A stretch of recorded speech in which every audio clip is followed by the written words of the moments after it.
India's massive floods across Pakistan have so far claimed at least 230 lives since July.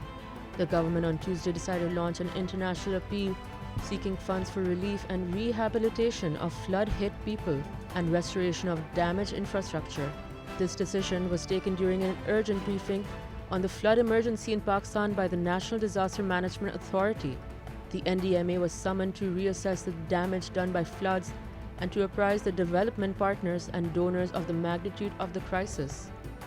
The meeting was chaired by Planning Minister Ehsan Iqbal, who asked the governments of Balochistan and Sindh, which are the two worst hit provinces, to formally requisition the military for help in dealing with the disastrous floods. Speaking at the meeting, Climate Change Minister Sherry Rahman compared the current calamity with the super floods in 2010 that had wreaked havoc in Pakistan and said at least 30 districts of Sindh, almost the entire province of Balochistan and South Punjab were facing an unprecedented humanitarian disaster. In addition to looking outwards for assistance to mitigate the devastation caused by abnormal monsoon downpour, Prime Minister Shehbaz Sharif also appealed to the nation to extend help to the flood-stricken people as the government required hundreds of billions to rehabilitate the flood victims.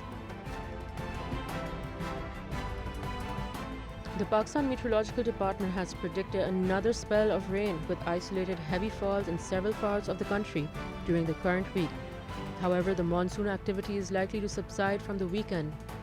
According to a weather advisory, a well-marked low-pressure area located over East Rajasthan in India moved northwest and entered Sindh, causing light rain. Due to the strong weather system, monsoon currents penetrated southern and upper parts of the country. Under the influence of this weather system, more rain, wind and thunder showers with scattered heavy to very heavy falls are expected in Sindh, South Punjab, South and Northeastern Balochistan from August 24th to the 26th, with occasional gaps in between. The government of Sindh has announced the closure of schools and colleges across the province for 2 days due to the abnormal rains in Sindh, which has flooded hundreds of villages and low-lying areas, leading to hundreds of deaths also.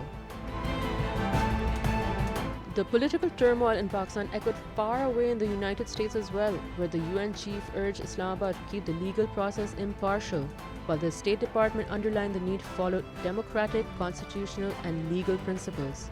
On Monday afternoon, the issue came up at a UN news briefing in New York, when a reporter asked if the UN chief was aware of the recent political developments in Pakistan. The spokesperson for Secretary General Antonio Guterres said the UN chief was aware of the charges brought against Imran Khan and emphasized the need for a competent, independent and impartial legal process. At the US State Department, spokesman Ned Price said Washington was also aware of the charges against Imran Khan, but considered it a matter for the Pakistani legal and judicial system.